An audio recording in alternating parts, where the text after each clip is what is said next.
Let's get started. Now, it was chaotic, a veritable war zone with students and police taking turns to chase each other in Tom and Jerry-like circles. Well, although it may have looked that way, today was not a cartoon show at all. Shots were fired, vehicles smashed, roads blocked, signposts destroyed, and finally, demonstrating students and the police just took turns to chase each other around campus. Those were the unbelievable scenes at the Kwame Nkrumah University of Science and Technology in Kumasi. This afternoon, there's heavy deployment of police and military to the school. We have an update on all of that for you later on the show. But there's been a long history to this tension between the students and the school's management, which we'll break down for you shortly. We'll also hear from alumni of the university as well as a former university vice-chancellor on recipes for managing all of this chaos. We'll also get to know the current vice-chancellor quite well. Who is he and why are the students taking such exception to him? First though, here's how it all unfolded. Masses of young men and women came together and started to troop across the campus of KNUST with one solitary aim of disrupting academic activity. Property was vandalized and destroyed. They messed up from the lawns to the windows to the furniture. Nothing was spared as the students rampaged in a bid to have their voices heard. The police were brought in, and then the farce truly took off as police chased students and then students chased police. Round and round they went, with no sensible conclusion to the violent acts that have characterized the campus of KNUST today. Very quickly, let's go to Erastus Asaridonko, who can wrap up, summarize what happened today for us. So tell me, was this what you planned by some of the securities last 3 days or so? So we reported the case to the dean of students and then the VC. As a good leaders, we were expecting them to come out to tell the student body that, oh, what happened, they are not fortunate, so we should calm down. But because it did not affect their words, looking at the tension and looking at the response coming from the authorities, especially the dean of students, looking at the school hierarchy, the SRC president is more powerful than the dean of students. But when the SRC president issued an information that there's going to be a demonstration, we are going to boycott classes, the dean of students also issued in a counter offer that no, all students are supposed to be in class. That's right. Which means that they don't respect the SRC president. One. Two, they don't respect the student body. Today, they don't have any desire to... Yes, they are very autocratic. And as a leader, we don't expect you to be autocratic. No. Looking at the situation at hand, we could be laissez-faire, we could be democratic. This situation really needs a democratic one, where various stakeholders' views and aspirations will be taken into consideration. Obidanso, trust me, is never a leader. Schools are not even treated like that. Obidanso is never a leader. Why? All these things has been happening, but he has never come out saying anything to students. Before all concerned about our interest. He's only looking at how he will get money. Now, KNUST, we don't write exams in essay. No, this is very pathetic. MCQs, university, KNUST, Science of Technology, we are writing exams only in MCQs, meaning they are going to train student analytical skills. When you are done with the school and you go to the job market, you will be able to perform. Ghana is dependent on KNUST for survival. Sure. But looking at what Obidanso is implementing, trust me, it's not a we are not going to rest. I'm a continental, but always I go with the slogan of Katanjis. Rest not until our power is taken off. Because it's not fair. Are we going to see more of this? Tomorrow the alumni is coming down to conjoin themselves with the K students, and they're going to do rest. Trust me, for the whole week, until Obidanso comes down, until Obidanso steps down, we are not going to rest. We are going to rest. Obidanso must step down. So it started with a peaceful march across campus, and then we saw thousands of students coming in from the Katanga area heading towards the administration. Then the attack started, some stone throwing at the building, some smashing of gadgets and windows and blocks, glasses, windscreens of vehicles so far. Then the police stepped in. Initially they didn't, but then after a while they stepped in and then they dispersed the crowd.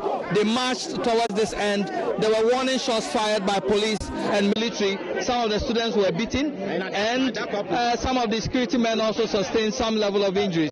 So currently, as we are speaking, they are saying that somebody is dead. We cannot confirm that at the moment.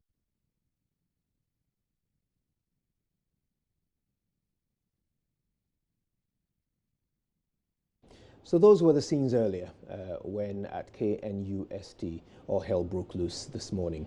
But we can get an update now from Erastus Asaredonko, who reports that there is now an uneasy calm on campus. Erastus, good afternoon. Thank you for your time. Good afternoon, Koyo. Yes, hi. Now, thank you so much for joining us. It appears there is an uneasy calm on campus now. Am I right? Yes, uneasy calm.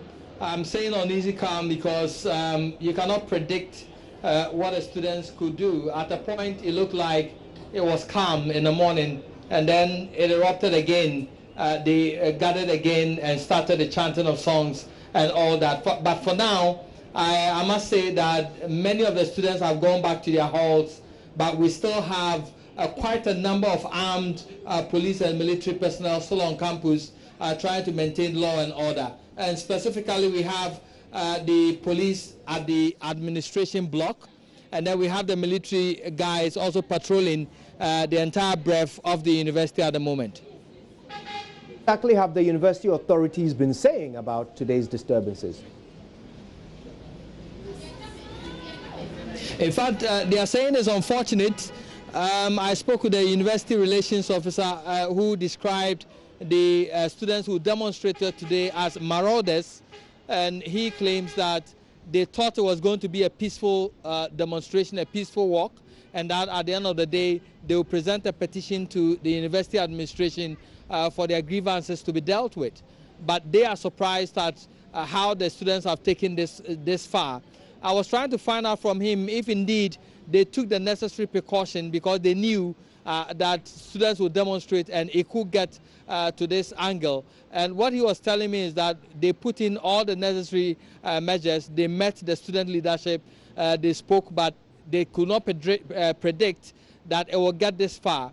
And again, they are also saying that what they expected from the police did not come that way. They are expecting that the police will protect law and property in the initial stages when the students started throwing stones, but that did not happen. And so that is what they've been saying so far. They are meeting, and when they meet, after the meeting, they will decide on the way forward. Right. Now, have you heard from the police what has been their assessment of today's activities and the way forward? Well, we have tried unsuccessfully to speak with the police. In fact, we had the deputy regional police commander on site. We tried a couple of times to speak with him, but he wouldn't grant any interviews. We also tried to find out from him if there have been any arrests, but he replied that there's been no arrest. But we had confirmation from a police commander source that they've made some arrests. But we followed up to the Central Police Headquarters. The command says there has not been any arrest. And so that is what we have gathered from the police so far, but they've refused to speak to us officially. Right. You mentioned earlier there were some injuries. Any further information on that? Well, yes, in front of us, we saw some students who had blood dripping from their heads. But in fact, I can say that many of these injuries were as a result of the stones being thrown by their own colleagues, though some of them were beaten initially when the demonstration started. But many of the injuries, the head injuries that I saw, came from stones that were being thrown by the students themselves. And so, yes, some of them have been treated and discharged, but we do not know whether anybody has been admitted at the moment. Right. Well, please keep your eye on the situation for us.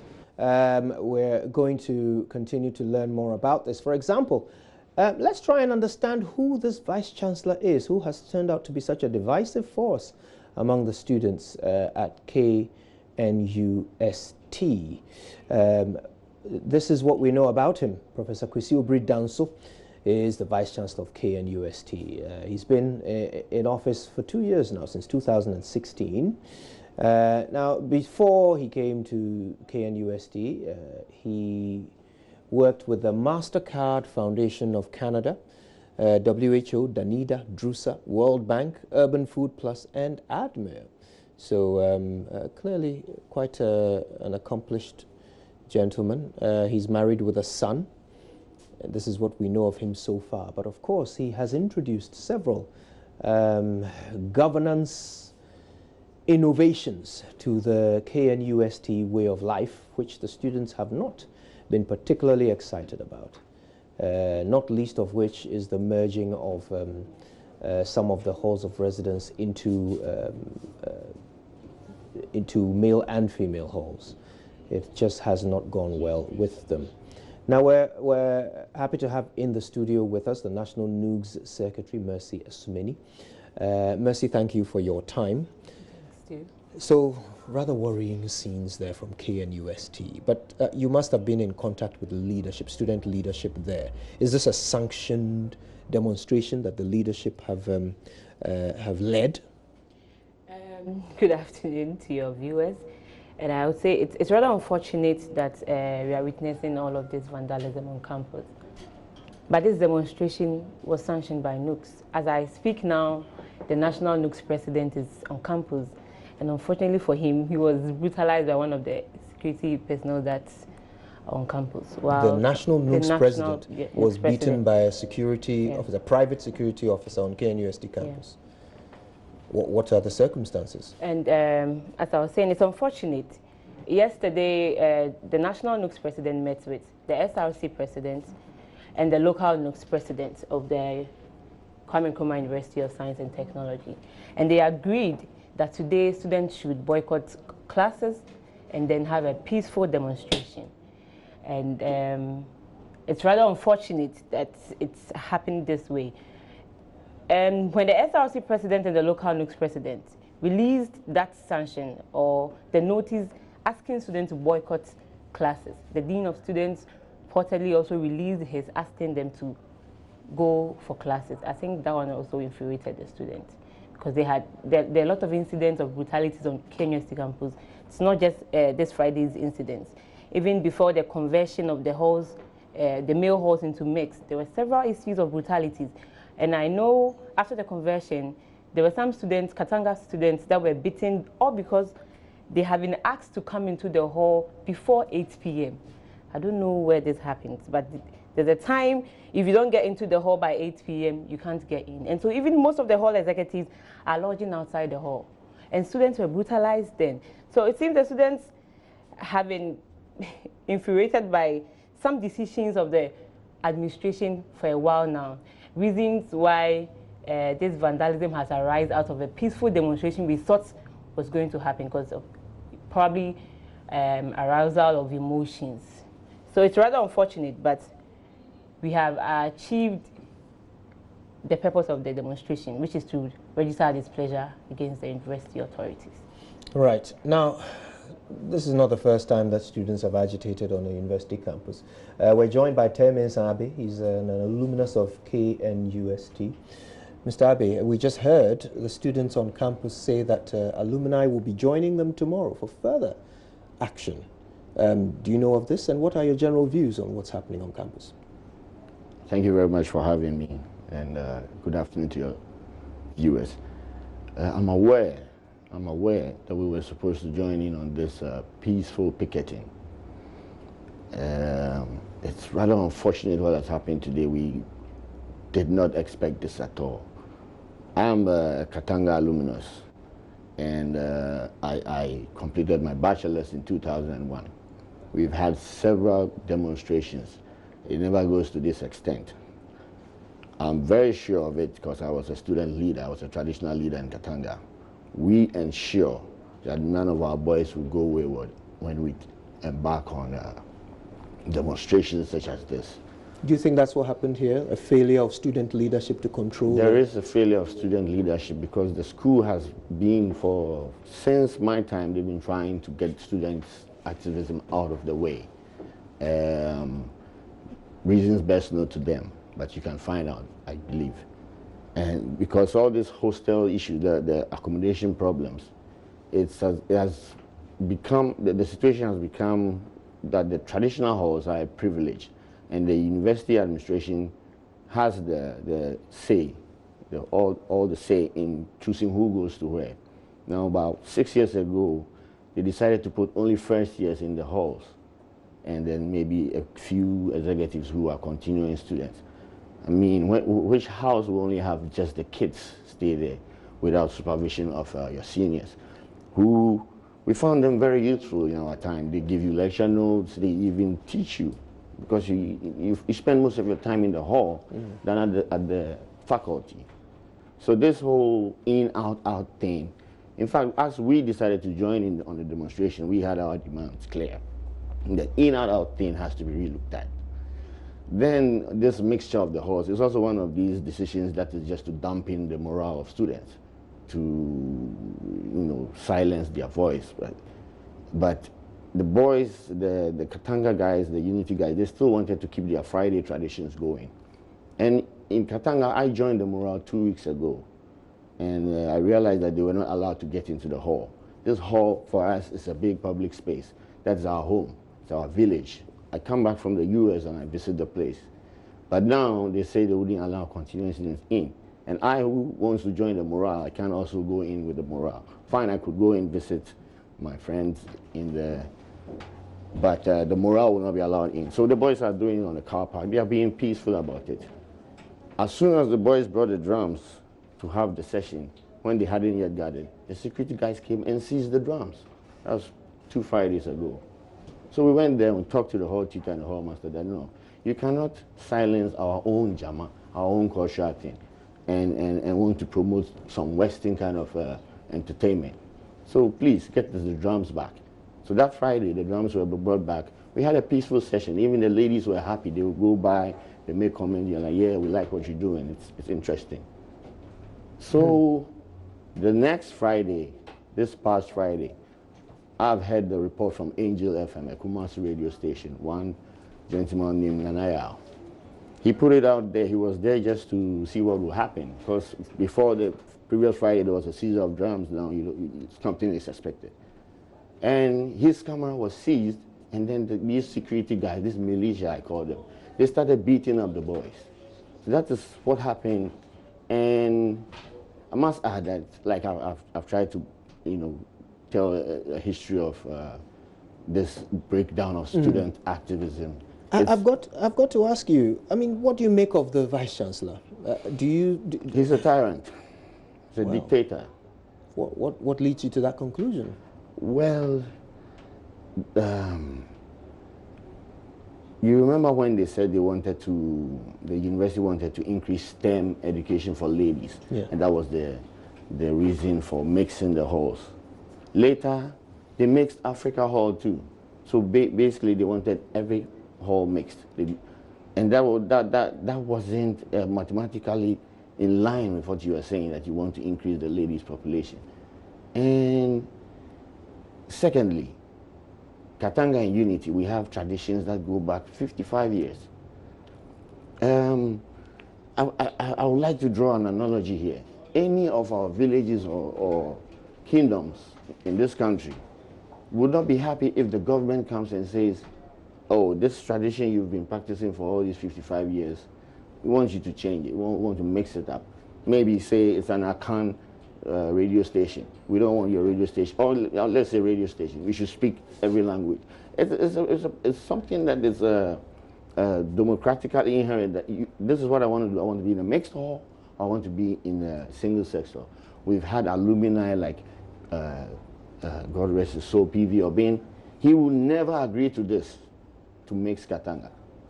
We've had Professor Adam, his days, nobody would dare want to mix Katanga. So it's saddening as the president went to the US in a town hall meeting. Katangese came out there and they protested. So we are looking at a situation where next year we are having it back to an all-male city. So nobody is out there to disturb the ladies, nobody is out there to cause any harm. We just keep in, and that little bit of our tradition that we have left, that is Shi Jama, they come and harass and beat these boys up. I mean, that's the type of leadership that we have in KNUST. Well, we sought to understand more the situation on campus. Erastus Asare Donko earlier spoke with the university's relations officer, Kwame Yabua Jr. Here's what he learned. Laws. So the case was taken to court, and it was ruled that we can go ahead, and we did. Ever since, things have gone on so well. We've had occasions where students would want to do certain things, but because we didn't want to compromise on security of our females in these two halls, sometimes we tell them, no, you cannot do it because of ABC. Sometimes we allow them to do it, and when we allow them, some of them go into excesses, particularly non-residents but affiliated people from University Hall. So Saturday, Friday, there was an incident which I'm sure many Ghanaians have heard enough about it. Yesterday I was at the student FM station. We spoke at length. I was posed a question about the students wanting to have demonstration. Well, we said, well, normally there are rules and regulations to have that. Once they do that and it's peaceful, they're going to present whatever grievances they have. That's fine. So this morning we also sent a message to students to go ahead with their academic work. So this morning what we're expecting was students to go for lectures and possibly do what they're supposed to do. We saw some students just walking the streets demonstrating. We thought it was something peaceful because you have a grievance, the intention is to present it. That wasn't the case. The case we've witnessed, I'm sure all of you are here, you see the damage. I must say it's quite huge, it's enormous. And you ask yourself, is this the way to go? Is asking females to join their male counterparts in a hall, is this how it should end? That is a question I want to ask. So, we wouldn't see it coming. We wouldn't say we'll see it coming. We were in dialogue. But I would say I wouldn't be surprised because some people had threatened mayhem, and this is what has happened today. And this is government property. It belongs to all of us. So is this the way to go? Even though there are private properties that have been destroyed. But I ask myself, is this the way to go? So what next? What next is we'll assess the damage, and then we see what to do in the next few hours. I'm sure there's going to be a meeting to assess what has happened, and then come out. In fact, what arrangements? Down the school? I wouldn't be able to tell. What arrangement did you have for security? Because you knew this will happen. The police were here, but they hesitated for a while till the damage was done. Did you have a proper discussion? Why did this happen? We did. You know, we don't have our own. I would say we have our own security, which I would say private, but we work very closely with the police service. I know for sure when we started with this policy of making the single-sex mixed-sex halls, we were in close contact with the police, and they assisted us a lot. I don't know what happened. We had communicated with them about this, what was going to happen this morning, but unfortunately we didn't get the support we were expecting. We could see a lot of damage has gone on, and as you indicated, you saw them standing there helpless. I don't know, maybe they would have to answer. I cannot tell why. Are you happy with their conduct today? I wouldn't be happy if we see the damage and the destruction that has gone on. Right, we're joined on the phone now by the minority spokesperson on education, Mr. Peter Nochu. Mr. Nochu, good afternoon. Thank you for your time. Yeah, good afternoon, and how are you doing? Very well. It's good to speak to you. Thank you very much. KNUST, unfortunately, on fire, but it all seems to have started with some rather interesting governance changes made by the Vice-Chancellor, starting off with turning some halls into same-sex halls, and then appearing to ban some of the traditions of the male halls, like the drumming and dancing, the jama, and so forth. What do you make of all of this? And I mean, is this a necessary move by the Vice-Chancellor, which has unfortunately gone wrong? Or do you think perhaps he's the author of his own doom here? Thank you very much. Yeah, the issue is that one would have thought that by now the university authorities and the student leadership should have resolved this matter over the conversion of the male halls into mixed ones. But what I have observed is a decline or a breakdown in cooperation. And that is what has brought about this. So it is rather unfortunate. The university authorities, I feel, should have come into some compromise with them so far so that they can chart a way forward. So it's rather unfortunate that it has come to this stage. But if you go to our universities, you know, the traditions are there, and you know how difficult it is to break from a tradition. Yeah, so if you want to enforce something which has been established for a very long time, it creates a problem. And there's also a decline in civility. So people who are affected will not take it kindly.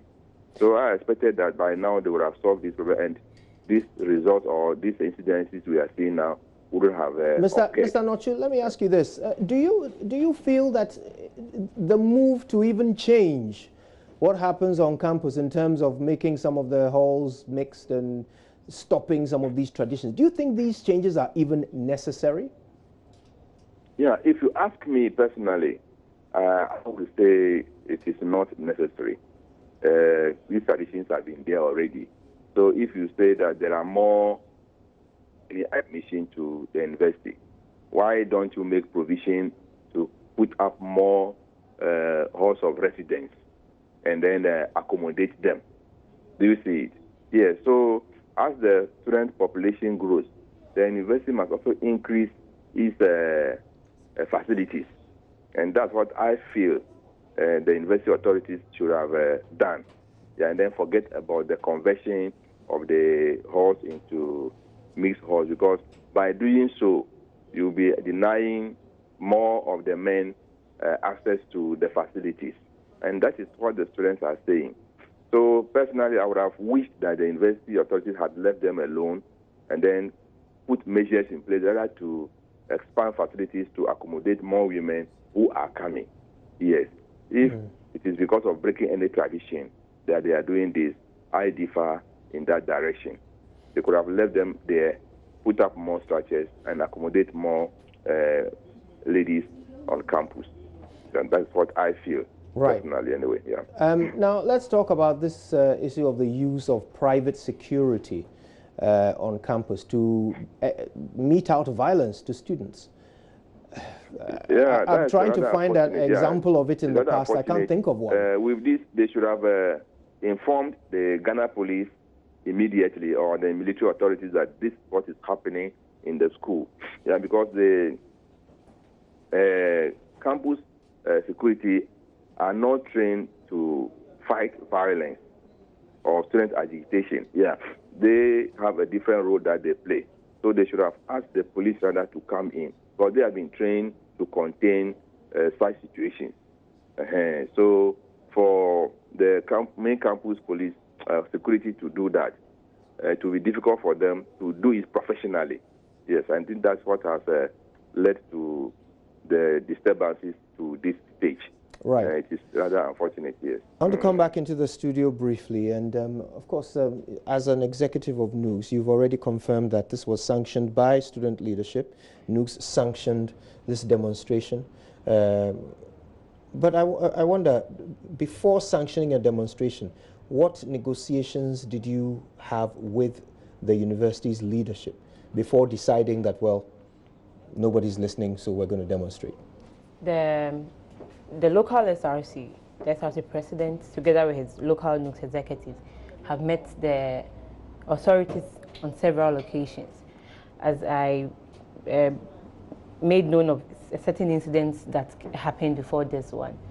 Before the conversion, students, including alumni of Katanga and Konti, even went to the extent of petitioning the education minister and looking at settling with the students at the school authorities to at least arrive at a point where both sides will be satisfied.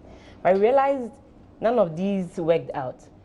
And then the security men on campus started brutalizing students, putting students in their cells. I never knew security men on campuses could have cells where they can hold students, which is so not right. And so the students have been complaining, nothing has been done. As I said, it's unfortunate the demonstration has turned out this way. The plan was to have a peaceful demonstration to register our displeasure against the school authorities. It's unfortunate it turned out this way because it seems emotions have arisen out of all the happenings. As I speak now, I told you our national NUST president was equally brutalized because he's with them on grounds trying to solve all of these issues. There are people in the hospital battling for their lives. But it seems you're all talking about the properties. Yes, it's not right for them to have vandalized properties.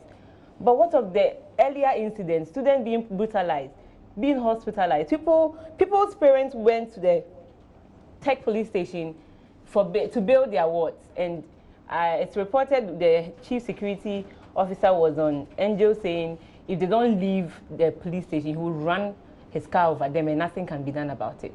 And parents have been refused from bailing their wards. And they've not even been informed of what these students have done.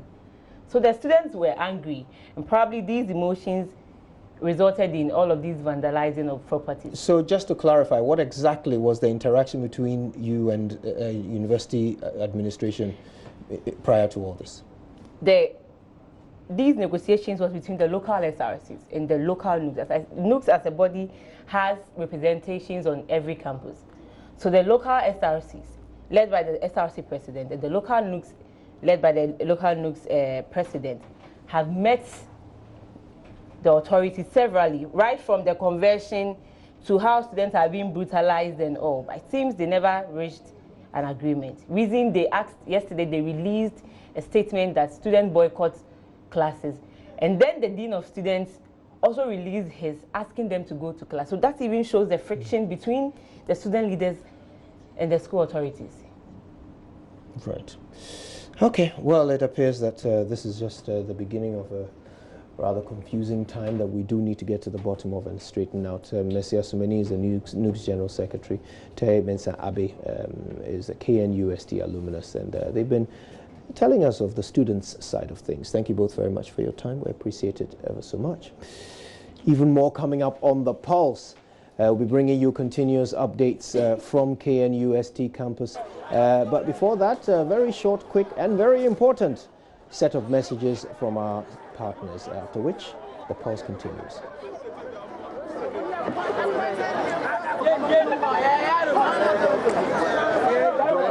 What's up?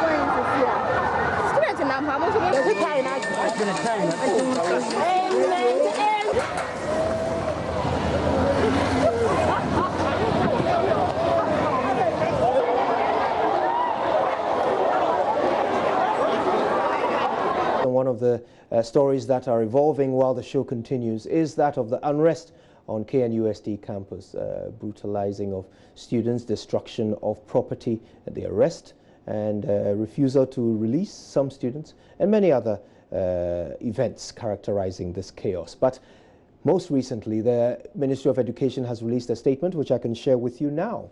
It's dated today, 22nd October 2018, signed by Vincent Ekowasifwa, who is the Director of Communications for the Ministry, and it's a short message. Let me read it quickly.